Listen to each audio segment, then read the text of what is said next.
kulanti wacan oo wanaagsan daawadayaal meel kastoo naga daawanaysaan ku soo dhawaada barnaamijka bandhiga oo saacadahan oo kale aad kala socotaan Kalsan TV xaruntiisa magaalada London barnaamijka oo aalaaba uga hadalno arrimaha Soomaaliya iyo kuwa caalamka ayaa maanta waxaan uga hadli doonaa arrimaha dalka Soomaaliya iyo waliba kuwa caalamka waxyaabihii ugu dambeeyay ee ku soo kordhay arrimahan sida weyn u falanqay doona waxa ka mid noqon doona socdaalka madaxweynaha dawladda federaalka ee Soomaaliya oo ku maraya qaybo kamid ah gobolada dalka Soomaaliya oo hadda uu ku sugan yahay magaalada Cadaado halkaasi waxa ka soconaya shirar istaba joog ah oo ilaa iyo xalay halkaasi madaxweynaha dawladda federaalka ee Soomaaliya iyo dadka degan deegaankaasi ay ku lahaayeen waxyaabihii ku soo kordhay shirarkaasi iyo waxyaabihii laga wada hadlayay barnaamijka waan ku falanqay doonaa magaalada Dhuusamareeb waxa sidoo kale ka soconaya qabanqaabo xoogan oo loogu jiro qaabkii loo soo dhaweey lahaa madaxweynaha Soomaaliya waxa halkaasi ku qulqulaya wafuud kala duwan waxaana kamid ah madaxda halkaasi gaaraya madaxda maamul goboleedyada dalka Soomaaliya ee qaybaha kala duwan kuwaasi oo doonaya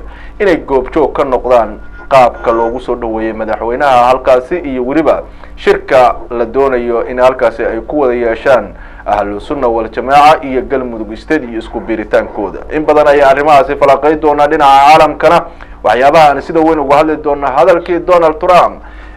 dhaliyay in qaar badan oo kamid ah wadamada caalamka ay si weyn uga caroodaan oo uu ku aflagaadeeyay wadamada Afrika iyo Haiti waan falanqay doonaa sidoo kale wadanka Masar waxa ciidamo ay geeyeen Eritrea saldhig ciidamada Imaaraadku halkaasi ay ku leeyihiin waxyaabo badan oo muran ah ayaa ka dhashay cilaaqaadka dawladaha Masar, Suudaan iyo Itoobiya oo shaki weyn la gelinayo waa mar kale iyo barnaamijka bandhiga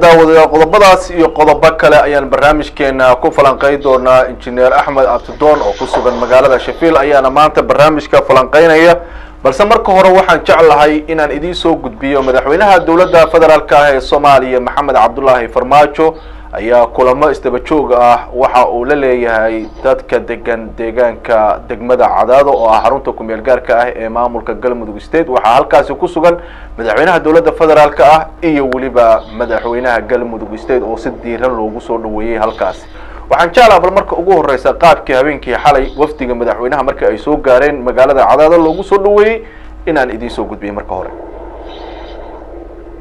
soo dhaweynta madaxweynaha dawladda federaalka ee Soomaaliya ay saaka alasaydi hore ka bilaabatay magaalada Cadaado ayaa caaway waxa soo gaaray magaalada Cadaado madaxweynaha dawladda federaalka Soomaaliya Maxamed Cabdullaahi Maxamed Farmaajo ay wafdi heer qaran ah uu hogaaminayo soo dhaweyn ballaaran ayaa lagu sameeyay madaxweynaha Soomaaliya afafka hore ee magaalada Cadaado iyo sidoo kale qaybaha hore ee madaxtooyada waxaana ugu dambeyn uu la hadlay warbaahinta asaguna bulshada uga mahad celiyay soo dhaweynta ay u sameeyeen waqtiga dheerna ay ku sugayeen safarkiisa waxaan ku mahad celinayaa sida quruxda badan loo soo dhaweyseen weliba ilaa saaka u taagneedeen in aad sidaan oo kale iyo sida quruxda badan loo soo dhaweyseen وأنا حد كأكل أنا نص الويسان آدي كنتي وفرع صراحي آدي كمان عنا يوم ما تكلين سو الويسان روحي waxay tusaale u tahay ama ka turjumaysaa sida u wanaagsan tihiin cadaalada tihiin sida u wanaagsan tihiin sida dawladdiina u jeceshihiin ka turjumaysaa soomaalinimadiina ka turjumaysaa wadaniyadiina ka turjumaysaa midnimada aad rabtaan iyo ka turjumaysaa waxaan idiin sheegayaa markii ugu horraysaan cadaalo imid maaha waa meeshii ugu horraysaan aan imaado gobollada dhexe waana filaaya soo dhawayntaan diiran aad ayaan kaga mahad celinaynaa insha allah hadduu ilaa yidhaahdana waa idinla hadlaynaa wax alla wixii aan isweydaarsan karno oo tala iyo tusaalena waa isweydaarsanaynaa waa mahadsantihiin walaalayaal ree cadaada waa mahadsantihiin adoo wanaagsan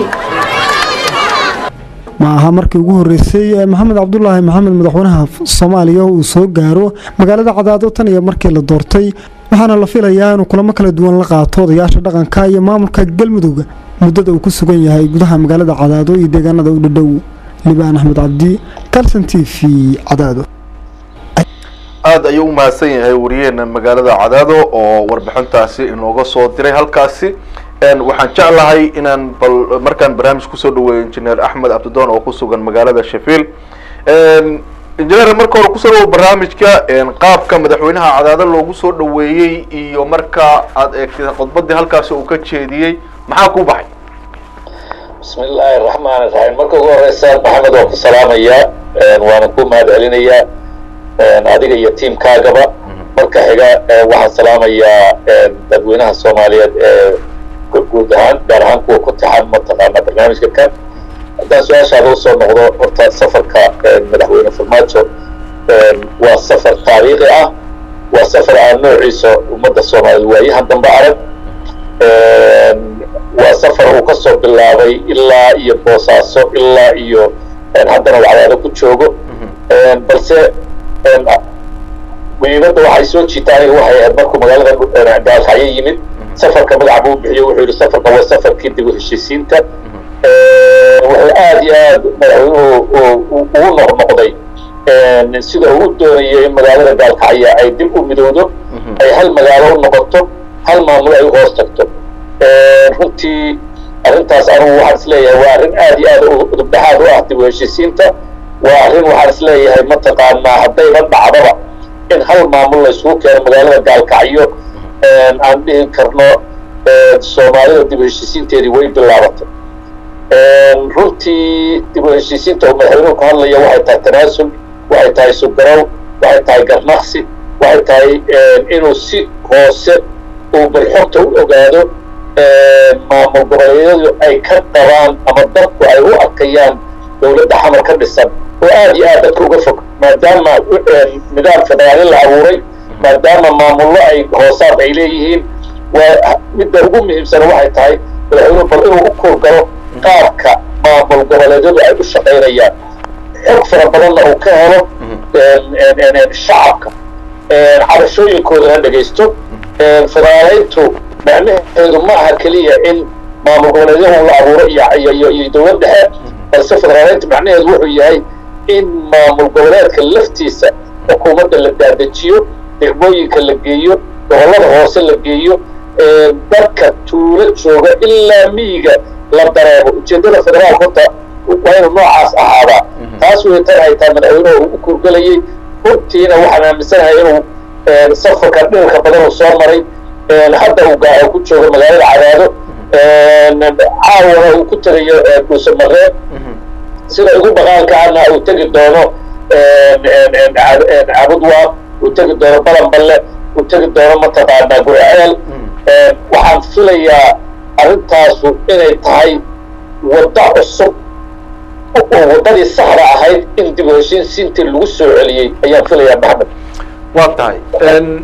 madaxweynuhu waxa uu soo maray deegaano aad u badan oo dhinaca Puntland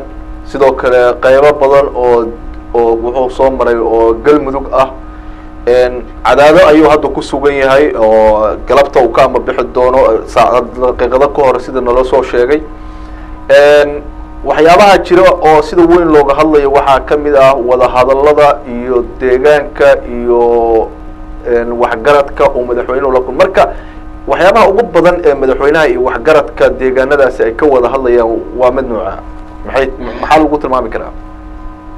maxamedow horta wadahadallo adag baa jira haddaan si gaar ah uga hadlo hadda meesha uu joogo ee cadaado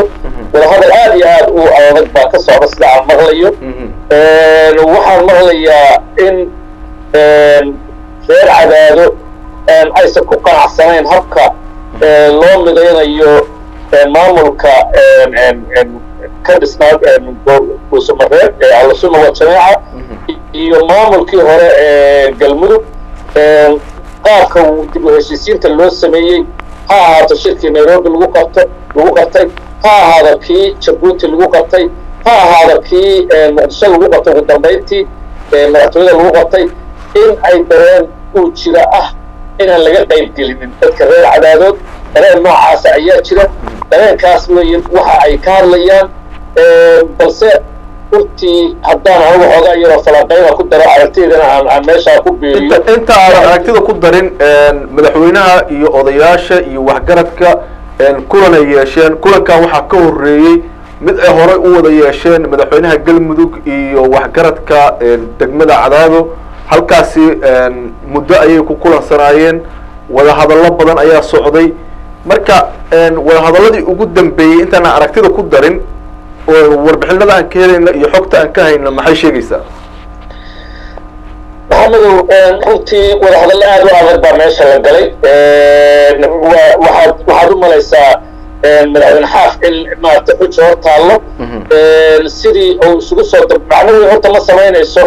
in la yidhaahdo galmudug mataqaanaa ahlusunna waljamaacana waxaa la soo heshiiyey madaxweynihii iyo mataqaanaa shaakir ayaa heshiiyey horta macno weyn ma samaynayso macno waxaa samaynaya in maamulka iyo dadku ay maaragtay isku aragti noqdaan isku meelna wax loo wado taas horta waxay mad samaynaysa wadahadalladan banaanka lagu soo galay waxay gogolxaal inay u noqdaan bay ahayd in gudaha laftooda baarlamaan baa jira galmudug waxaa jira mataqaanaa nidaam dhisan baa jira dastuur galmudug hore loo dhiso hore loo ansixiyaa jira in wixii dastuurkii laysku soo darbaado oo golaha wasiirada ee hore u jireen galmudug wixii lagu soo heshiye la hordhigo dabeetana laga munaashaqoodo dabeetana wax laysku qarxiyo waxaad u malaysaa arrinta cadaada ka taagan in xoogaa cabasha ay jirto ama arrintaas aysan weli soo afjarmin weli aan rajaynayna runtii inay soo afjaranto waana arrintaas arrinta hadda xataa oo madaxweyne farmaajo uu farageliyey waxaana rajaynayaa anugu kulle wararka saan ku maqlayo in maaragtay ay wadahadalaas ay socon doonaan oo ayna weli lasoo gunaanadin marka waxaa mar kale ayaa dib loo sii ballamay runtii horta waxaa la tegayaa dhuusamareeb hadda dabaaldegdii baa la samaynayaa ballaarinta maamulka galmudug arrimaha hoosena waxaan anigu isleeyahay in hoos ahaan loo dhamayn doono arrimo hoose oo waa jiraan oo cabashooyin ah magaalada cadaado waxay dareemayaan in aan shirka laga qaybgelin cudurka meesha yaallaa horta ugu weyn waa intaa waxay dareemayaan inaan shirka laga qaybgelin in mataqaanaa ay ahlusunna waljamaaca iyo xaaf un ay arrintaana ku ekayde aanay iyagu qayb ka qaadan ayay dareemayaan balse anigu waxaan isleeyahay waa arrin laga gudbi karo waa tahay hadda madaxweynaha iyo wafdigiisi waxa ay ku wajahan yihiin oo weliba lagaba yaababa hadda inay gaareen magaalada inkastoo weli aan naloo soo sheegin magaalada dhuusamareeb sidoo kale waxay tegi doonaan caabudwaaq oo aan u malayn doono weliba sida qorshuhu ahaa inuu ku hormari doono dhanka caabudwaaq marka la eego qaab ahaan qaabka hadda wafdiga madaxweynaha loo soo dhaweynayo iyo sida loogu diyaar garoobayo waxaa jirta in xubno badan oo mucaarad ka tirsanaa madaxdii maamul goboleedyada dhammaan ay hadda dhuusamareeb tageen maamulkii gobolka banaadir waxgaradkii dadkaas oo dhan maxaa ku kulminayaa in halkaas ay madaxweynaha kusoo dhaweeyaan iyadoo marka hore muqdisho la isla joogo horta maxamedow su-aasha aad iyo aad baad u baadsanto su-aasha su-aal aad u fiican weer su-aal meesha ku jirta horta isu imaatinkan waxay leedahay dhowr weji bay leedahay waa midoo ahlu sunna wal jamaaca iyo galmudug baa lagu heshiisiinayaa maamul midaysan oo galmudug la yidhaahdo oo mudug iyo galgaduud ka kooban ayaa horta meesha lagu caleema saaraya horta taas waxa weeye waa mid muhiimadeeda leh waxaa la dhammaystirayaa barnaamijkii federaaleynta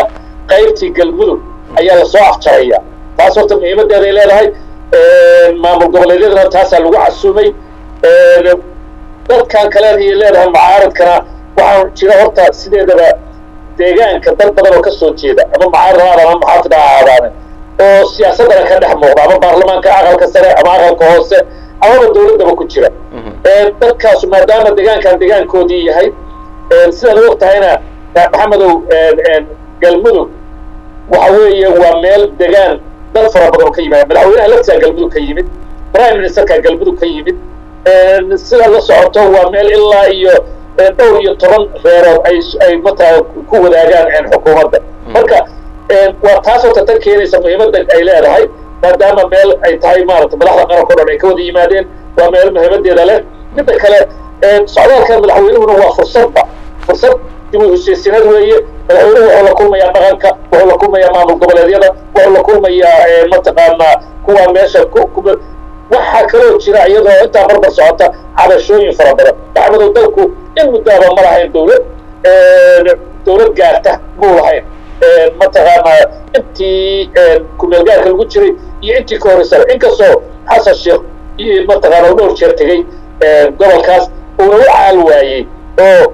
mataqaanaa wax ul la iska dhisa aan sidii la rabay ay soo dhaceen maanta fursada baa taalla fursadaas in laga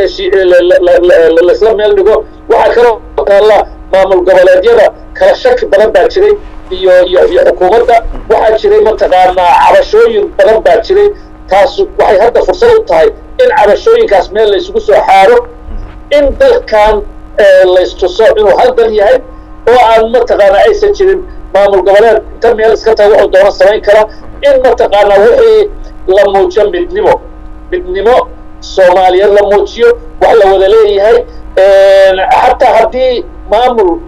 galmudug iyo puntland oo kale haddana inaan wax xuduudaha dadka kala celiya aanay jiri karaynin oo dalkaan de hal dal yahay oo qofka hadduu doonana galmudug ka shaqaysan karayo hadduu doonana puntland ka shaqaysan karayo hadduu doonana hirshabeelle ka shaqaysan karayo marka taas weeye tan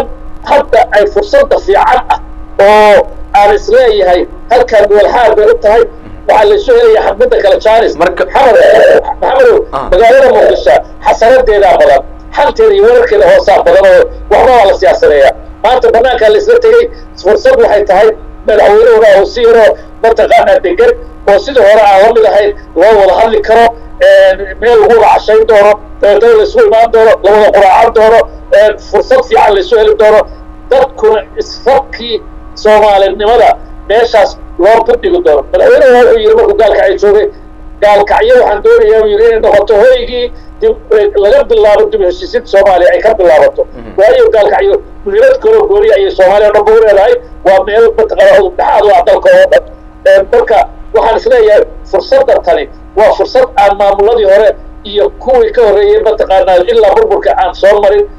madaxweynuhuna uu si fiican uga faa'iidaysan doono asagoo weliba dhaqankana dhegaysan doona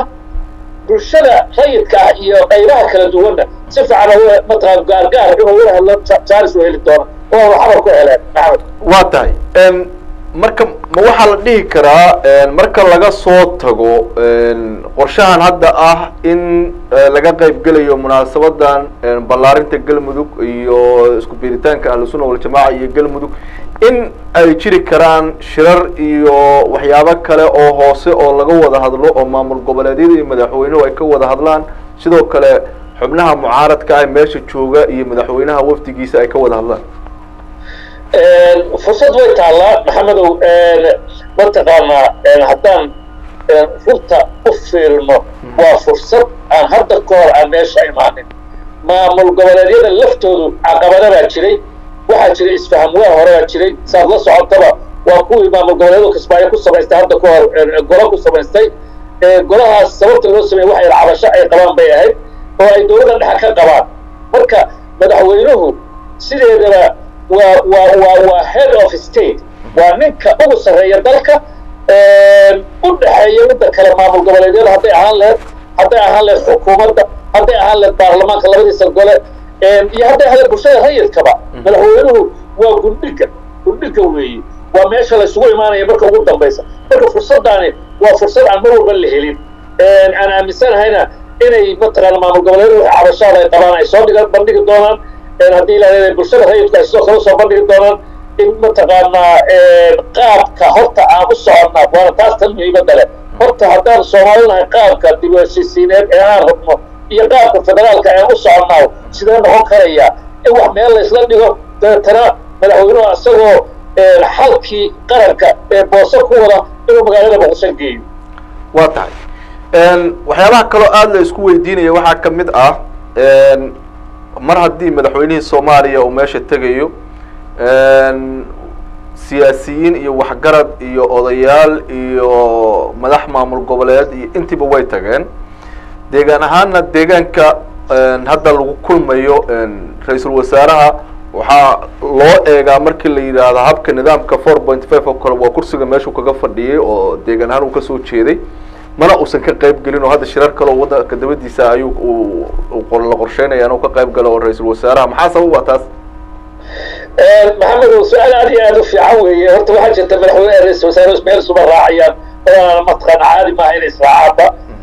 madaxweyne prime ministerku shaqadii dawladda ayuu wadaa horta prime ministerku waa ninka shaqada dawladda wada waa ninka mataqaanaa laga sugayo hawlaha hadday ahaan lahayd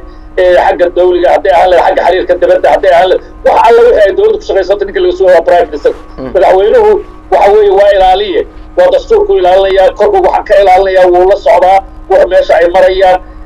arrintaanu laakiin hadda lagu guda jira waa arrin madaxweynuhu gaar u leeyahay sababta oo ahna madaxweynuhu waxa federaalka oo dhan baa isaga mataqaanaa gudhigu iyo saa kuu sheegayba runtii marka muhiim maaha inuu prime ministerku meesha joogo gobolka waa runtaa waa gobolku kasoo jeeday laakiin madaxweynaha laftiisa waa gobolku kasoo jeeday taana ilaawin midda kale maxamedow socdaalkan madaxweynuhu waa socdaal muhiimado fara badan oo kala duwan leh socdaalkaani wuxuu muujinayaa oo kale in inta uu madaxweynuhu maray inuu yahay dhul nabad ah nabadii ayay muujinaysaa in nabadii soo noqotay in dhulkan puntland iyo galmudug iyo annaga waliba rajaynaya mataqaanaa inuu hataa hirshabeelle tegi doono magaalada beledweyne u tegdo aad iyo aad aan ugu rajo weynahay waxay muujinaysaa dalku in maanta loo diyaar garayn karo doorashadii one man one vote aan kaba hordhaco doorashadii one man one vote meel laga qorshan gelin karo ayuu waddanku maanta taaganya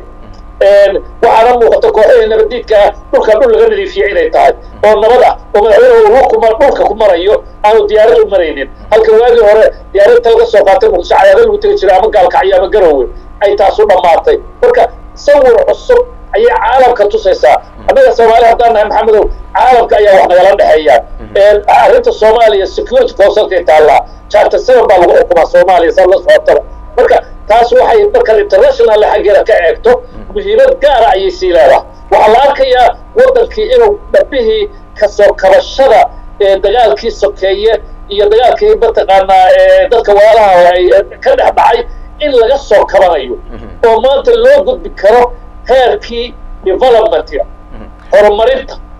madaxweynuhu wuxuu ballan qaaday in uu jidka gaalkacyo ilaa guraceel uu laami sidaa loogu duuro uu ka dhigi doono oo saacad iyo bar loo socdo marka waxaa jira heshiisyo fara badan uu saxay markuu garowe joogo xataa heshiisyo fara badan iyo mataqaan meelo badan uu soo furay haddana meelo badan buu dhagax dhigaya hadday ahaan leedahay hadday ahaan la dhuusamareeb saa la socoto maxamedow waa in madaxtooyadii la dhisaa waa in la dhisaa meeshii lagu shiri lahaa dhuusamareeb ma ahayn magaalo u diyaarsan ilaa hadda caasimadii galmudug inay noqoto inay mataqaanaa booska ay ku lahayd maqaamkeedii inay dib u hanato ma aha waxay u baahantay in dib loo dhiso in gurigii baarlamaanka la dhiso in gurigii madaxtooyada la dhiso in gurigii mataqaanaa golaha wasiirada hooyadoodii meesha laga sameeyo in hudheello cusub la waxeeyo in waxay u baahan tahay hawl aad u fara badan taas waxaan aaminsanahay dibudhiska caasimadda galmudug madaxweynuhuna inuu ka qaadan doono qayb aad u ballaaran maxamed waa tahay waxyaabaha sida ay sheegayaan xogta iyo dadka xiriirada kala duwan markii gudaha lala sameeyo maamul goboleedyadoo kale qaar badan oo kamida ah waxay soo jeedinayaan in dawladda la ballaariyo oo culayska laga qaado magaalada muqdisho oo qaybo kale ay xarumo ku yeelato arrinta noocaas oo kale ah sidee ku suurtogeli kartaa anigu horta arrintaas waxaan isleeyahay arrin hadda waktigeedii uu taagan yahay inaysan ahayn baan uu kulle isleeyahay waana kuu sababeynaya balse aan mid ku horeeyo horta socdaalkan madaxweynaha oo goboladan mataqaanaa kuwa dhexe iyo kuwa bariba uu ku tegey waxay kalay calaamad u noqonaysaa loona diyaar garoobayaa in maamul goboleedyada halkaa isugu yimid ay ka soo baxdo istaraatiijiya cusub oo lagu xoreyn lahaa jubbaland iyo mataqaanaa koonfur galbeed looga xoreyn lahaa kooxaha nabaddiidka horta istaraatiijiyadaas in la helo ciidamadeedii la diyaar gareeyo qaab mataqaanaa wada jira loo wajaho lama xoreeyo dhulka mataqaanaa maanta ay gacanta ugu jira kooxaha nabaddiidka ah iyo nololdiidka ahba ayaa wuxuu yahay dhulkii qaniga ahaa ee waddanka dhan quudin lahaa dhulkii waddanka dhan quudin lahaa ee noloshu ka soo bixi lahayd ayuu nimankaa gacanta ugu jiraa marka muhiimadda ugu weyn waxaan sida horta taas wey tan kale ah in magaalada muqdisho calayska laga qaado runtii haddii la saaro xoogga maantay isfahamkaa ka dhacay halkaan marka la isugu yimaado magaalada dhuusamareebeed waxaan aaminsanahay in laga soo saari kara istiraatiijiya lagu xoreeyo goboladaas hadii la xoreeyana dee culays hadda muqdisho gooni u haystaa hormaba jiraba waxa weeye waxa loo dhaqaaqaa waa dibudhiskii dibudhiskana meesha hadday amni noqoto internationalkuna qaybtooday ka qaadanayaan diaasbaradu qaybteeday ka qaadanaysaa dowladduna iyadaa waxaa laga rabaa inay wixii ay kala mataqaanaa miidaamiso ay hagto oy mataqaanaa ay barnaamijkii degsan oo qorshaysan oo qorshihii ay la timaado meesha keento maxamed waa tahay injineer aada u mahadsan tahay dhinaca soomaaliya haddii intaasaan uga gudubno waxaan geli doonaa dhinaca caalamka iyo weliba waxyaabihii ugu dambeeyey kusoo kordhay cilaaqaadka wadamada masar ethoobia sudan iyo eritrea ayaa waxa ay baryihii ugu dambeeyey ahayd mid si aad ah loo hadal hayo isla markaana inuu marba mar ka dambeeya sii xumaanayo arrintaasi halkay maraysaa hadda maxamedow horta gobolkan mar dhowr jeer horena waa ka soo hadalnay waxaa ka soo urartay oo dhashayba isxulufaysi cusub kooxdii masar iyo sacuudiga iyo imaaraadka hadda koox xulufadana ahaa haddana mataqaanaa ku soo filaya afrikada waqooyiga bari ee afrika ilaa iyo geeska afrika ayaa horta arrintaa daba socotaa waxaa dhacday asha dhaweeto in madaxweynaha turkiga uu tagay waddanka sudan waxaa dhacday inuu mataqaanaa jasiirad yar oo suwakin la yidhaahdo oo ah meel ay cusmaaniintii ugu talagaleen dadka xujayda ah iyo inay ku nastaan markay xajka u socdaan ama cimraysanayaan markay ka yimaadaana ay ku nastaan oo meel yaroo lagu raaxaysta ahayd ayuu dib turkigu u ballan qaaday inay dib u howlgeliyaan dekad ka dhisaan meel ganacsi ka dhigaan maqaamkeedii ay lahaan jirtay 100 sano ka hor ay dib ugu soo celiyaan arrintaasu waxay kicisay kooxdan afarta ah mataqaanaa sacuudiga iyo masaarida ay horboodayaan iyo imaaraadka carabta waxay culays saareen waddanka sudan iyo waddanka ethoobia kadib marka ay ciidamo masaariya lagu soo daadgureeyey waddanka eritrea oo saldhig military ayay imaaraadka ku leeyihiin arrintaasu dhiilay abuurtay waxay kaloo masaaridu sameeyeen xadka ay la leeyihiin sudan lafteeda ciidamay keeneen ogoona hadda ka horba xuduudka waxaa jira inay isku haystaan masaarida iyo sudaantu dhul ay isku haysteen baa weligiiba jiray oo mataqaanaa halkaa khilaafaad yar baa jiray wixii baa lasoo cusboonaysiiyey iyagoo ka masayrsan imaatinka uu mataqaanaa turkigu meeshaas yimid arrintaas waxay abuurtay xuluufo cusub oo ah sudan iyo ethoobia inay isxulufaystaan in mataqaanaa ethoobiyaanku ciidamadeeda xadka turkiga ay u raraan turkiga yaandhina xadka eritrea waa liga haw in mataqaanaa sudaantu ay labada xadba ciidama geyso xadka masaarida iyo xadka ay la leedahay eritrea laftiisa ay ciidamo u daabusho arrintaas xisal cusub bay kicisay waxaa jira prime ministerka ethoopia wuxuu raba hadda inuu masar tago isniintii shalay ahayd arrintaas waa la baajiyey markii labaad weeye oo booqasho uu rabo inuu masar ku tago wada hadal laga sameeyo daamka mushkiladdu waxay tahay waa daamkan ay ethoopia ka dhisayso biyaha nailka ayaa horta arrinta laisku haystay ay masar isku haysteen arrinta inay xalliyaan bay rabeen waxaa dhacday in maxamedow ilaa hadda xal loola yahay balse xalay waxaa hadlay madaxweynaha masar president sisi wuxuu yidhi dadka aan walaalaha nahay waa sidaas uu hadalka u dhigay reer sudan waxbana iskuma haysana mana weerarayno colaadna uma hayno sidoo kalena etoobiya colaad uma hayno arrintaas waxaad umalaysaa xoogaa inuu uu isku dayayo inuu dejiyo maadaama uu baaqday prime ministerka etoobiya marka xisadaas waa xisad hadda bilaabatay waa xisad hataa aan soomaalidu ka maqnayn haddaan dhinaca soomaalida ka fiiriyo sida la socota imaaraadku waxaa jira dekado soomaaliyeed oo ay leeyihiin gacanta ay ku hayaan dekadahaas laftooda khatarteeda ayay leeyihin waayo xisadahan way soo gelayaan gobolka xasanado waxa ku soo socda ilaahay ay naga jeediye mataqaanaa aan caadi ahayn oo beledkooda ay dabada ka riixayaan israa'iil ay dabada ka riixayso maadaama ay xulufo la tahay waddamadan sacuudiga iyo imaaraadka carabta waa tahay laakiin dad badan waxay isweydiinayaan xilligan oo turkiga uu bilaabay in uu sudan uu ka samaysto saldhig military in waddanka masarna ay bilaabaan in imaaraadku meeshii ay saldhiga ku lahaayeen eritrea ay xilligan geeyaan ayakuna ciidamo kale maxaa labadaas ku keenay isla markiiba maxamed horta aan mid saxo turkigu saldhig military may samayn taas waa hadal saxaafadda hadalkaa gudaysa madaxweynaha turkigu markuu hadlayey oo uu sudan yimid wuxuu yidhi meeshaan waxaan rabnaa sideedana sudan waxay leedahay dekada borsaciid dekadaas waa dekad weyn culays badan baa saaran waddanka sudan waa waddan aad iyo aad u weyn culays badan baa saaran marka wuxuu yidhi culayskana waa ka qaadaynaa dekadkaan aan suwaki ka samaynaynaa oo waddanku ka faa'iidaysto aan ku wadaagno annagaa maalgelinaynaa wixii ka soo baxana waa wadaagaynaa meeshiina waxaan ka dhigaynaa suwakina waxaan ka dhigaynaa meel mataqaanaa tourism ah meel mataqaanaa loo tago fasaxyada la aado ayaan ka dhigaynaa buu yidhi balse sideedaba maxamedow waddamadan xulufoobay saad la socotaba waxaa jaraa'idka la yidhaahdo middle east monitor ee maraykanka ka soo baxa iyo jaraa'id kale la yidhahdo basel cyton oo ka soo baxa geneva ka soo magaalada basel ka soo baxa ee switzerland labaduba waxay xaqiijiyeen in xariir weyn oo mataqaanaa weliba xag military ah oo ka dhexeeyo israa'iil iyo masaarida iyo sacuudiga iyo imaaraadka carabta marka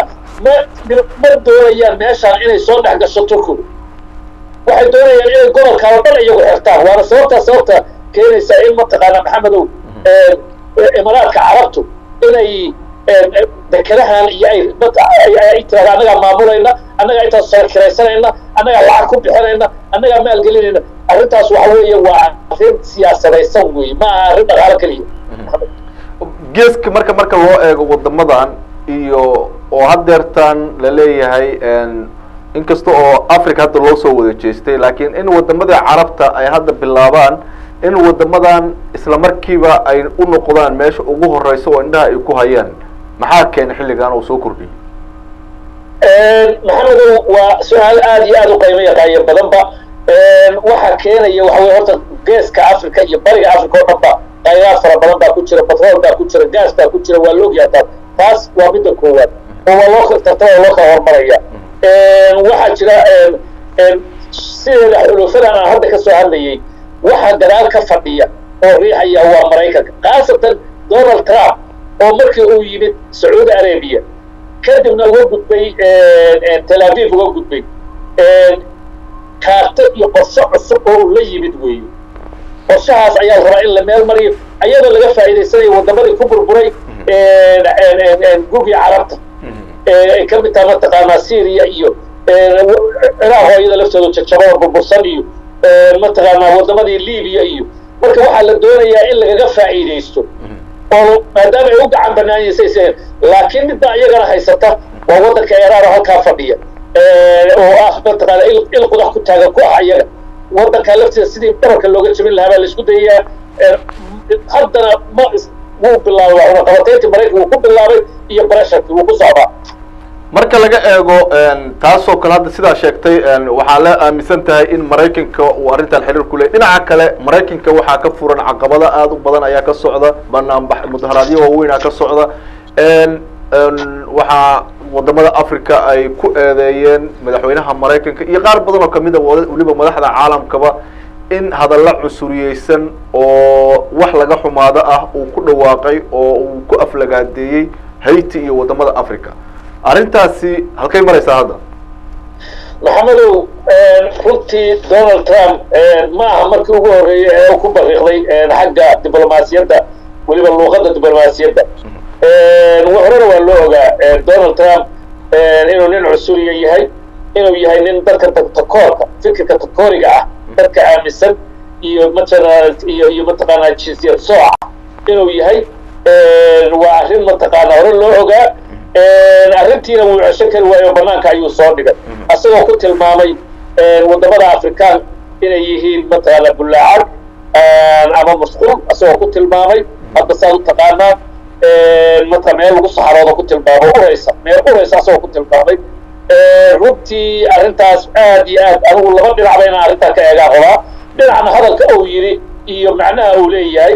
dhinacna bal Afrikaan anigu lafteedu dee dhinaca qaaradda Afrika ka soo jeedaya bal Afrikaanku aragtida ay qabaan iyo waxaan sida ay